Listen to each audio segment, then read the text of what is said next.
What if I told you that you can't beat Rimuru? Ah yes, the king of all frauds, Rimuru Tempest, said to be able to beat Goku, said to be able to solo fiction. This is one of the biggest bums in all of power scaling, the biggest fraud in all of power scaling. In this video, we're gonna debunk the living shit out of Rimuru because I'm tired of the Rimuru glaze, and I think that this character is the most annoying, most overrated, most fodder character I think I've ever come across in my entire career. The world is a self-enclosed space-time. There are no parallel worlds, but there are other worlds that reside in alternate dimensions. They run on completely different laws, unbounded by the rules of karma or causality. None of what you showed proved that any world was quote-unquote beyond causality. Are you genuinely slow? These Rimuru dick-eaters can't even prove their own scaling. Also, just because there are other worlds that quote-unquote reside in alternate dimensions does not necessarily affirm that worlds are the dimensions or are in context to other dimensions. Like, what are we talking about? This is genuinely the stupidest thing. You have yet to prove your semantics that world is in context talking about an actual space-time continuum, because so far your scans don't actually prove that. Also, your whole argument assumes that the dimensions in this context are actually universal in size, which you also never substantiated, so these planets could just be existing in some sort of smaller pocket dimension that is not of a same universal level of size. Which means the destruction of a specific world would not affect any other world. I mean, no fucking shit, was that ABC? I mean, if you destroy Earth, that doesn't mean Mars gets destroyed now, does it? The amount of these worlds, as well as their sheer diversity, was beyond the imagination of even a true dragon. Furthermore, worlds have their own time axes that are unsynchronized, meaning they do not have any connection to each other.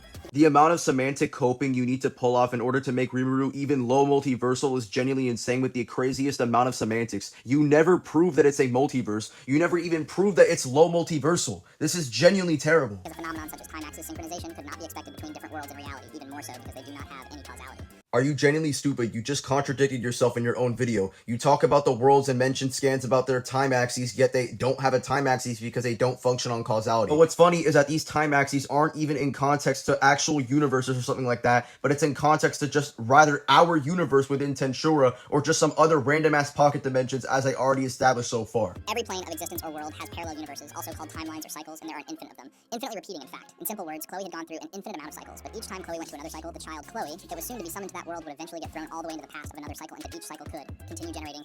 Okay, so first of all, the many worlds interpretation in Tensura was just purely theoretical. In fact, it's proven that the single world interpretation is true by the Tensura narrative multiple times. Also, it's funny how you bring up the whole time loop thing, because Hinata's theory, which is proven as correct, literally confirms that the time loop is caused by the world being remade, which is something that is singular and not plural, so it can't be anything in regards to multiverse theory. This is genuinely stupid. Axis or temporal dimension of each cycle is different.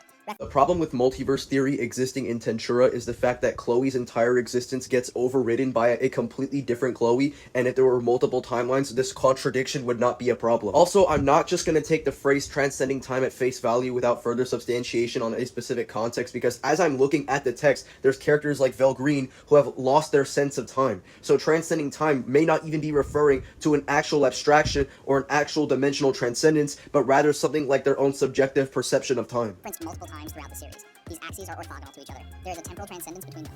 There are uncountably infinite timelines as such. So a world being a container of those will be high hyperversal. What in the actual fuck am I watching? None of what you proved that there was a high hyperversal construct. And even if we grant that there are somehow infinite timelines in Tensura, that does not affirm anything regarding high hyperversal. You can have an infinite set of 4D timelines, that would just be 5D. But yeah, multiverse theory is just not correct in Tensura. I have no idea how the fuck we even got here. Also, I don't know why you're playing a semantic game about realms or worlds when they can just be in context to planets, which is kind of backed up considering that the Cardinal world has terminology that would only make sense if it were an actual freaking planet. Since these planets are stated to have no causality, or at least one of these planets is stated to have no causality, it could just be in reference to time dilation, such as time being different on Mars than on Earth, so conventional causality or conventional time isn't necessarily the exact same thing as it is on Earth. Cause and effect could be functioning at a much slower rate or a faster rate. It doesn't necessarily affirm another like higher dimensional transcendence or some shit, especially since all of these things are within the confines of a freaking planet. Each world works on its own laws and there's no causality between them. Each world also has different time axes.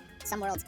yeah. Hey, Nick, did you know that different planets in Tensura have different time axes? Spiritual world, which contains spiritual life forms who are transcendent and has platonic concepts, which makes up cosmology, also non-duality and transduality, which would mean that the spiritual world is at least outer versal. What? Bro, what are we talking about? What? Outer versal? None of what you showed is outer versal. What are you talking about platonic? Platonism is not outer versal. You never prove that Platonism is outer versal. Also, just because a character achieved enlightenment does not mean it functions as the exact same enlightenment in, let's say, Journey to the West. Why are we just blatantly making fallacious arguments to get this bum to outer? These worlds are contained within... Yay! Planets are inside of a spiritual world! Oh my god, guys, this is outer versal! Rimuru solos all of fiction! Dimensions, there are countless... Countless? Bro, What are we talking about? The scan that you show does not prove anything regarding a countless amount of dimensions. Also, if any Tensura dick eater is watching this video, this scan does not prove any 5D scaling or above, as this is purely in context to a dimensional leap ability, which is what Valgrind has, as I showed in previous scans. So no, this is not talking about transcending in the sense of being 5D, but rather crossing over into other dimensions. Worlds in a dimension, and dimension is superior to them, so quantitative layers into outerversal, possibly one layer into. The Cardinal world is the central world of cosmology. Yo, no way. So you mean to tell me that a planet is of the center of the entire universe? It views the Labyrinth as imaginary and has reality-fictional transcendence over it. I don't know whatever he's spouting about, but it's just not substantiated within the narrative, as the Labyrinth is connected to the Cardinal world, which is a literal planet. It's quite literally underground inside of the Earth. By the way, the Cardinal world is in a three-dimensional framework, so any form of idea about the Cardinal world somehow being outerversal is a straight-up contradiction. The Cardinal world is a non-dual realm of the spiritual world and physical world. No, it's a planet. Let's go over Rimuru feats. We can go from strength, then speed, and then his biology and ability. So basically Beelzebub is compared to Mobius system, which can consume the entire universe and the very concept of time. You're completely taking the scan of the concept of time out of context. The reason why it says it will lose the concept of time is because the growth speed is the movement of time. So if there's nothing to grow or expand, then the concept of time cannot be applied to that said thing because the growth is no longer existing. It has nothing to do with the concept of time entirely, the entire abstract concept of time being completely erased. This is not outerversal. All I'm saying is that the concept of time cannot be applied to a growth if the growth doesn't exist, because a growth necessarily requires time to transition from one state to another state via growth. If the world can no longer expand, then you cannot really apply the concept of time to a growth that isn't actually occurring, otherwise it would be completely meaningless. Mobius system was suppressed the moment it activated, and even then, it was stated that the world would have long destroyed if the one who suppressed it wasn't there. But here's the problem. The problem with your argumentation is 1, the semantics for world, which you never justified.